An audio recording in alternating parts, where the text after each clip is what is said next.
Neat and clean city Kalpetta town. Morning കാഴ്ചകളാണ്. രാവിലെ ചായ കുടിക്കാൻ ഇറങ്ങിയ സൈക്കിളായിട്ട്.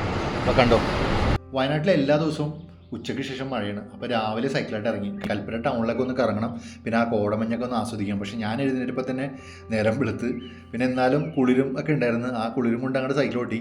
കടകളൊക്കെ തുറന്നു വരുന്നുള്ളൂ, ഭായിമാരൊക്കെ ജോലിക്ക് പോയി തുടങ്ങി. റോഡിൻ്റെ ഇരു സൈഡിലായിട്ട് കുറേ ചെടികളൊക്കെ വെച്ച് പിടിപ്പിച്ചിട്ടുണ്ട്. വെറൈറ്റി പൂ, അതായത് നമ്മുടെ വീടുകളിലൊക്കെ ഉണ്ടാകുന്ന പൂവാണ്, പക്ഷേ ഓരോ ചെട്ടിയിലും വ്യത്യസ്ത കളറിൽ നിൽക്കുന്ന പൂക്കൾ നല്ല ഭംഗിയായിരുന്നു. നേരെ ഒരു ചായ കുടിക്കാൻ തീരുമാനിച്ച്, ഹെൽത്തി ആയിട്ടുള്ള എന്തെങ്കിലും കഴിക്കാനാണ് തീരുമാനിച്ചത്. അപ്പോൾ ദേ നമ്മുടെ അട, പക്ഷേ അടയായിരുന്നില്ല, അത് ഉപ്മാവായിരുന്നു. ഒന്നും നോക്കിയില്ല, വെച്ച് താങ്ങി. നല്ല ടേസ്റ്റ് ആയിരുന്നു. അപ്പോഴാണ് ശ്രദ്ധിച്ചത്, തൊട്ടപ്പുറത്തെ കടയുടെ മുന്നിൽ വെറ്റിലേന്ന് ഞാൻ ആദ്യം വിചാരിച്ചു, പക്ഷേ വെറ്റിലായിരുന്നില്ല, ഇങ്ങനെ ചെടി പോലെ വെച്ച് പിടിപ്പിച്ചിട്ടുണ്ട്. അപ്പോൾ അതും കണ്ട് നേരെ ഇറങ്ങിയപ്പോഴാണ് കൽപ്പറ്റ പോലീസ് സ്റ്റേഷൻ വക ഒരു ബസ് സ്റ്റോപ്പ്.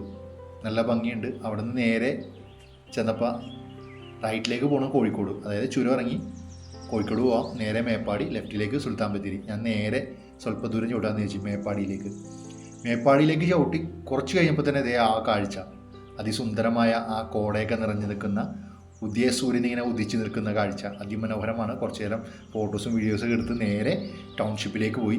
അവിടെ ടൗൺഷിപ്പിൻ്റെ പുറകിൽ കാണുന്ന വ്യൂ ആണ് ഈ കാണുന്നത്. അതായത് ഒരു സുന്ദരമായ ഭൂമി, പൊന്നുമ്പലയാണ് ഈ സ്ഥലത്തിനൊക്കെ. ഏതായാലും കൊള്ളാം. അവിടെ നിന്ന് നേരെ 80s നമ്മുടെ അബു സലീമിൻ്റെ റെസ്റ്റോറൻറ്റ്. കുറേ നാളായി ഇവിടെ കയറണമെന്ന് വിചാരിച്ചു, പക്ഷേ ചായ ആയിട്ടുണ്ടായിരുന്നില്ല. അവിടെ ഇതേപോലെ കുറച്ച് വീഡിയോ ഒക്കെ എടുത്ത് പെട്ടെന്ന് നോക്കിയപ്പോൾ മാങ്ങയെന്ന് വിചാരിച്ചു, പക്ഷേ അവക്കാഡോണ്. മാങ്ങ ഉണ്ടായിരുന്നു തൊട്ടപ്പുറത്ത്. അപ്പോൾ ഇവിടെയുള്ള വീടുകളിലൊക്കെ ഒരുപാട് കായ്ഫലങ്ങളായിട്ടുള്ള, അതായത് വെറൈറ്റി കായ്ഫലങ്ങളായിട്ടുള്ള ഒരുപാട് കണ്ടിരുന്നു. അതൊന്നും ഷൂട്ട് ചെയ്യാൻ പറ്റിയില്ല, കാരണം നേരമ്പോഴേക്ക് തന്നെ ഷൂട്ട് ചെയ്താൽ ചിലപ്പോൾ അവർ തെറ്റിയിരിക്കും. അതുകൊണ്ട് അതൊന്നും ഷൂട്ട് ചെയ്തില്ല.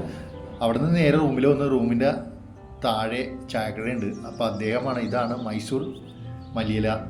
ഇത് അധികമൊന്നും ഉണ്ടാകാറില്ല ഇവിടെ, എൻ്റെ വീട്ടിലുണ്ടായതാണെന്ന് പറഞ്ഞിട്ട് പരിചയപ്പെടുത്തി. അപ്പോൾ ഇങ്ങനത്തെ ഒരുപാട് കാഴ്ചകളൊക്കെ കണ്ട് ഇങ്ങനെ ആസ്വദിച്ച് പോകണതാണ്.